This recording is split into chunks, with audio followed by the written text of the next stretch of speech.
culimada waxaan leeyahay xoog baan u dhaliishanahay anoo naftayda bari yeelayn oon ka mid ahay waxaan ku dhaliilanahay war xataa haddii la kala duwan yahay waxaa laga midaysan yahay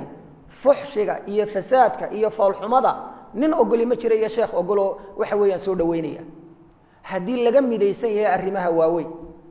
haddii isku mid aan ka nahay daruuriyaadka shanta ah in dadka nafahooda la ilaaliyo in diintooda la dhowro in maankooda iyo caqligooda wixii waxyeelaya laga difaaco in cirdiga iyo sharafka ummadda wixii meel ku dhaca laga ilaaliyo yacni haddii daruuriyaadkaas ay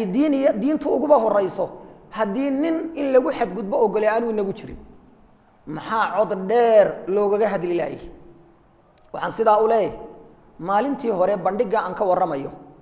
ee wasiirku intuu joojiyey laga soo daba qoray waanu fasaxnay xataa raggaa waaweyn qaarkood ka mida culimada intaan waxa weeyaan la hadlay oo aan ku dadaalay arrinkaa in mowqif fiican laga yeesho runtii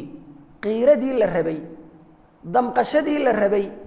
dadaalkii la rabay kama dareemin war qofka ninka culimada ee weyn ee codkiisa ummaddu maqlayso ee codkiisu meel dheer ku dhacayo maxaad dhowranaysaa magacaaga iyo muuqaaga iyo sharaftuu alla ku siiyey maanta ku hadal waxaad tidhaha war waa dembiga ka daaya waxaad tidhaahdaa war arrinkaasi dow maahe ka jooga cod dheer ku dheh oo xumaha la diidayo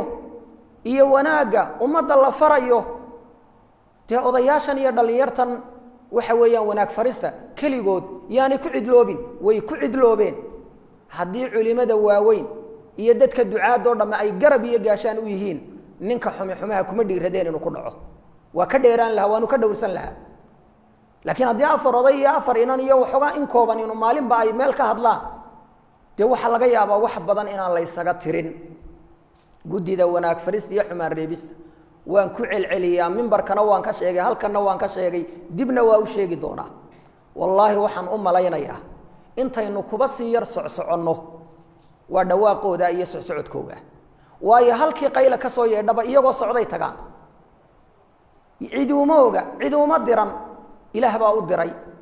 oo dadaal diineed iyo dacwad baa wada dhallinyarta iyo odayaasha culimadu waa inay isgarab taagaan culimada waxaan kaga baxayaa fadhigaa fadhi uga noqda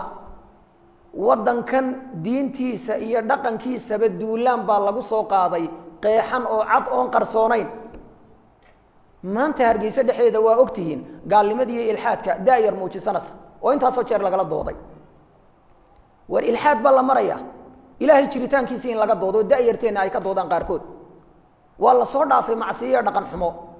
waxaasi waxay u baahan tahay dadka cilmiga iyo caqliga alla u siiyey ee talada ummadda iyagu xidho ee fura wax kala maanta lagu mashquulsan yahay oo lagu dawaqay oo dadkii siyaasad baa dardartoo dawaqiso waa wada siyaasiyiin war wax idiin dhaamaan idiin sheegaya kulligiin waxaa gacmaha isku qabsataan diinta ilaahay inaad difaacdaan dulmiga iyo dembiga inaad ka soo horjeedsataan oo tidhahdaan war ka daaya dembiga iyo dulmiga oo dowladda wax u sheegtaan oo shacabka wax u sheegtaan oo culimada wax u sheegtaan oo cuqaasha wax u sheegtaan oo ganacsatada wax u sheegtaan ganacsatada maanta hantida iyo naatixaatu saxaab iyo camaa'irka aragteen kala jiiday miyay jiri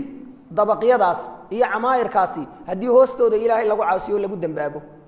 daa'imi maayaane waa dumayaan culimadana waxaan kaga baxayaa doorkiinnii waa bannaan yahay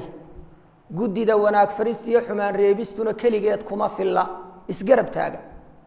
magaca iyo sharafka a leedihiinna diinta u hura ilaahay idinkoo ku raalli gelinaya haddaan wax kale la dhowranayn hor ilaahay magaca iyo muuqa alla ku siiye u hor oo xaqa uga hadal oo wixii dembi iyo dulmi ah dadka ka waani oo ka wacyigeli